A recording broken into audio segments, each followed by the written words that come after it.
이 달리기를 하고 나서 나에 대해서 되게 관대해졌어요. 오늘 하루를 형편없이 보냈어도 그냥 오늘 하루를 내가 살아낸 것에 대한 기특함, 이런 특별하지 않은 하루를 보낸 나도 정말 대단하다고 느껴졌어요.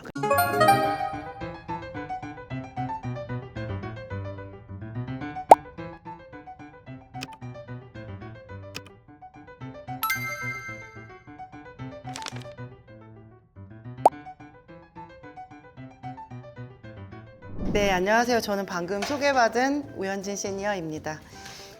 여러분들도 저처럼 달리면서 뭔가 즐거움을 느끼고 더 나은 삶을 만들 수 있기를 바라면서 강의를 준비해 봤습니다. 제가 본부장님 보고도 이렇게 안 떨었었는데 오늘 지금 엄청 떨리네요. 아마 카메라 때문인 것 같은데 어떻게 극복을 해보겠습니다. 자, 강의는 제가 숨이 차는 순간 깨닫게 되는 것들에 대해서 알려드리려고 합니다. 자, 왜 달리기를 시작했는지부터 말씀을 드릴게요. 저는 지금 46살이고요. 번듯한 직장을 저희 다 같이 다니고 있죠. 번듯한 직장을 다니고 있고, 그다음에 사랑하는 남편이랑 딸, 그리고 늦둥이 아들까지 있습니다. 막 차고 넘치게 부유하지는 않지만 그래도 부족하지 않게 살고 있어요. 근데 아마 40부터 그런 생각이 계속 들었던 것 같아요. 40부터 6가지를 겪으면서 사는 게 재미없다는 생각이 계속 들었어요. 왜냐하면 아침에 일어나서 회사에 오고 저녁에 퇴근하면 남편이랑 자식들 뒷바라지하고 그 다음에 주말에는 쇼핑을 하거나 맛있는 식사를 해요.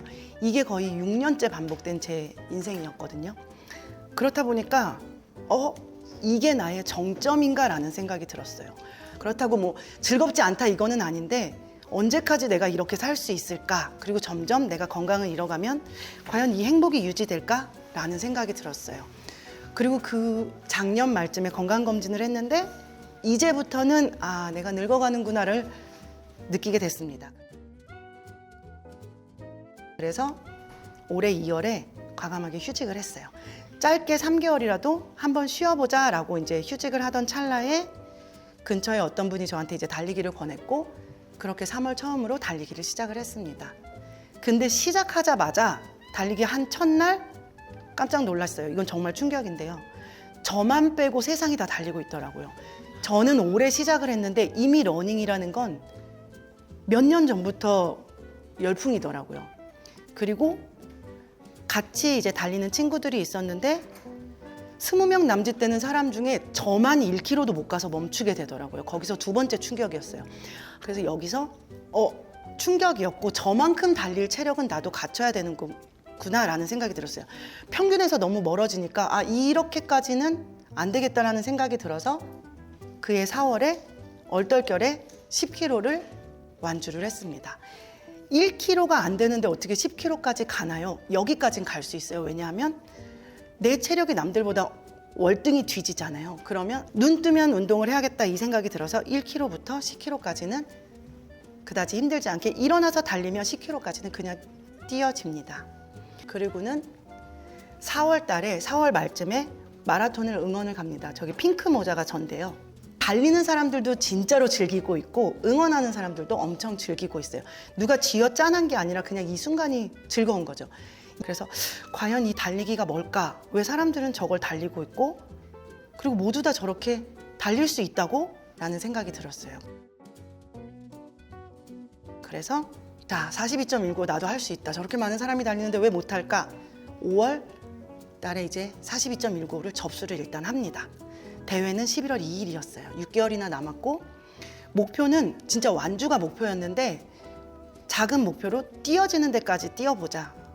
왜 중간에 포기하더라도 일단 하기만 하면 되니까 완주까지 못 가도 11월까지 내가 쭉 달리고는 있겠지. 건강은 관리하고 있겠지 해서 마라톤을 접수를 합니다. 자, 그래서 5월부터 주구장창 달려갑니다. 가을까지 쭉 달려요. 요거는 마지막 10월 초의 사진인데요. 서울에서 하남을 넘어가는 사진이에요. 서울부터 달려서 하남까지 달려갑니다. 이때가 아침 6시 반쯤이에요. 어때요? 너무 예쁘지 않나요? 이게 강남 어딘가쯤일 거예요. 다리 여러 개가 교차되고. 그래서 서울에서 하남까지도 뛰어갑니다. 그리고 달리기만 있는 게 아니라 달리는 내내 달리기가 만들어주는 에피소드들이 있어요. 건강한 사람들을 함께 한다는 게 정말 큰 에너지를 주거든요. 자, 그렇게 해서 11월에 드디어 저는 완주를 했습니다. 자, 여기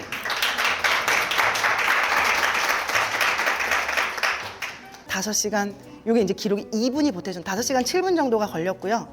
근데 제가 생각하는 거는 마라톤은 기록보다도 얼마나 즐기면서 내가 무리하지 않고 잘 뛰었냐라는 것 같아요. 그래서 이렇게 뛰어냈고요. 저만의 팁을 조금 알려드리면 먼저 기간을 두고 마라톤을 접수를 하는 거예요. 지금은 이제 러닝 열풍이 너무 강해져서 접수도 쉽지 않은데 유명한 대회 아니고도 많은 것들이 있거든요. 그래서 먼저 접수를 하고 그에 맞게 거꾸로 하프든 10km든 접수를 합니다. 그리고 가장 중요한 거는 그냥 하시면 돼요.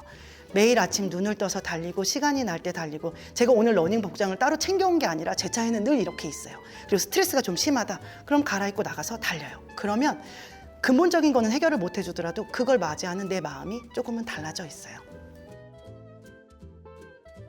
이제 제가 이렇게 많은 거를 겪으면서 3월에 시작해서 11월까지 달리기를 하면서 잃고 얻은 게 있어요. 물론 체지방을 많이 잃었고 건강을 찾았죠. 근데 그에 대한 말씀을 드리려는 게 아니라 자, 잃은 것들이 있습니다. 중요하다고 착각했고 제가 그 역할에 상당히 집중을 했었어요. 현대캐피탈 시니어라는 역할에 엄청 중요하다고 생각을 했고, 시니어면 이 정도를 해야 되고, 아니면 아이들 엄마로서 반찬은 무조건 엄마가 만들어야 되고, 아내로서 이 정도는 해야 되고, 자식으로서 이만큼은 해야 되고, 저 스스로 중요하다고 생각을 하고 거기에 많은 것들을 집중을 했었어요. 이 제가 중요하다고 생각해서 건강하지 않은 관계를 이어가면서 끊임없이 걱정을 했던 게 달리면서 그 생각들이 들더라고요. 자, 그리고 잃은 것들이 있어요. 나를 찾은 것 같아요. 그게 이제 아까 얘기했듯이 정점에 이르렀고 반복되는 일상 속에는 내가 없었던 거예요. 그래서 그 일상이 재미가 하나도 없더라고요. 근데 마라톤을 달리면서 그걸 찾았어요. 저는 이제 매일 아침을 달리기를 시작을 했거든요. 그러다 보니까 달리고 오면 하루를 그냥 웃으면서 시작을 하게 돼요. 그리고 뭐라도 내가 해결할 방법이 있는 것 같아요. 그 다음에 이 달리기를 하고 나서 나에 대해서 되게 관대해졌어요. 오늘 하루를 형편없이 보냈어도 그냥 오늘 하루를 내가 살아낸 것에 대한 기특함, 이런 특별하지 않은 하루를 보낸 나도 정말 대단하다고 느껴졌어요. 그래서 하루를 정말 웃으면서 시작하게 되고요. 스스로도 몸도 건강해지지만 그렇게 마음도 건강해집니다. 그래서 두 분의 말씀을 갖고 왔는데 제가 같이 달리기를 하는 친구의 남편분이에요. 하고자 하는 사람들은 방법을 찾게 되고 포기를 하고자 하면 핑계를 찾는다고. 저희가 이거는 모든 일상에 다 적용이 되겠죠. 그 다음에 지금 60대신데 그 마라톤을 하게 되면 페이스메이커라고 해서 3시간 페이스메이커, 뭐 4시간 페이스메이커, 이렇게 그 기록을 잡아주는 페이스메이커 분들이 계세요. 60대인데 3시간 페이스메이커를 하시는 박성현 님이 계신데 너무 멋있더라고요. 근데 이분의 모토는 지금 60세신데 내일 당장 풀코스를 달릴 체력을 유지하자. 너무 멋있잖아요. 건강도 지키고 나를 계속 다듬어 나가는 거. 그래서 그리고 나서는 이제 바꿀 수 없는 것들은 전혀 집착하지 않게 됐어요. 회사를 와요. 팀장님이 너무 싫어요. 근데 내가 그 사람 못 바꾸잖아요. 그러거나 말거나. 그래서 이거에 대한 장점은 다른 사람들한테 너그러워져요. 나라는 사람이 점점 나은 내가 되어가고 있더라고요. 그래서 이거를 되게 공유드리고 싶었어요. 그래서 오늘부터 여러분들도 단지 그 거리가 뭐 10km를 달릴래 이게 아니라 단 500m라도 천천히 그냥 하는 거더라도 걷더라도 달리기를 하셨으면 좋겠습니다.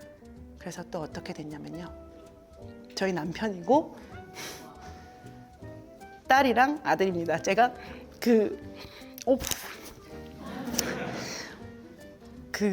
저를 진짜 제일 힘들게 하는 사람들이었어요.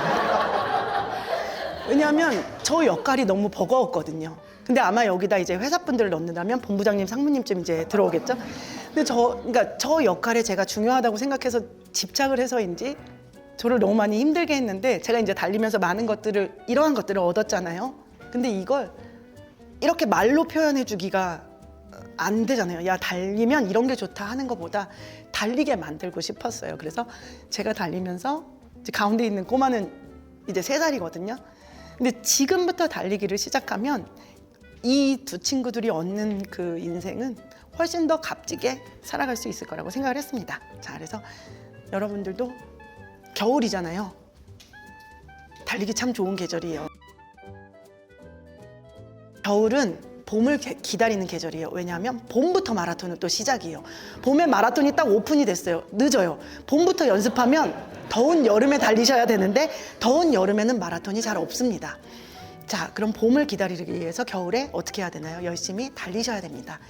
눈을 뜨면 기지개를 최선을 다해서 합니다. 머리끝부터 발끝까지 쫙 펴지게. 그리고 따뜻한 물 한 잔의 도움을 받습니다. 그 다음에 찬바람을 맞기 전에 충분히 스트레칭을 하고 밖으로 나갑니다. 뭘 입어야 되지? 어렵지 않습니다. 자, 이렇게 생각하면 쉽습니다.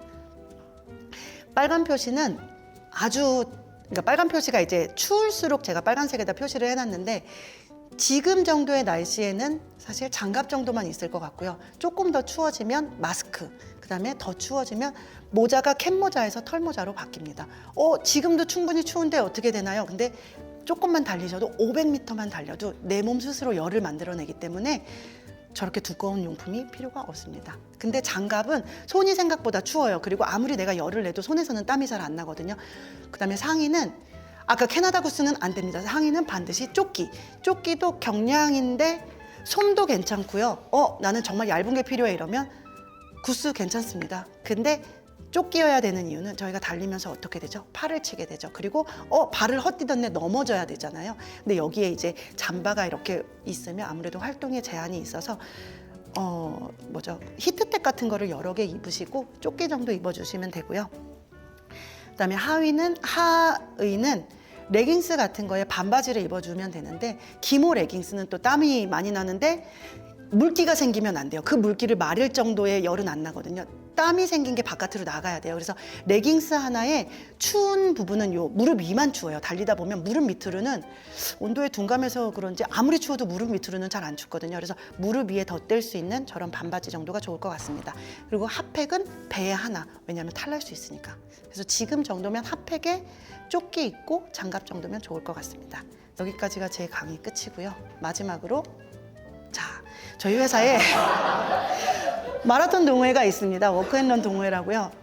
걷기도 하고 달리기도 하고 마라톤 접수비도 후원돼주고 같이 운동복도 맞춰 입고 달리고 있습니다. 그래서 다들 혼자 달리기가 너무 어렵다. 혼자서는 참 힘든 운동이에요. 주변에 근데 동네에 크루들이 이미 많이 있을 거고 회사 동호회에 도움이 필요하시면 돌아가셔서 가입해 주시면 너무 좋을 것 같습니다. 저희 같이 한번 달려봅시다. 감사합니다.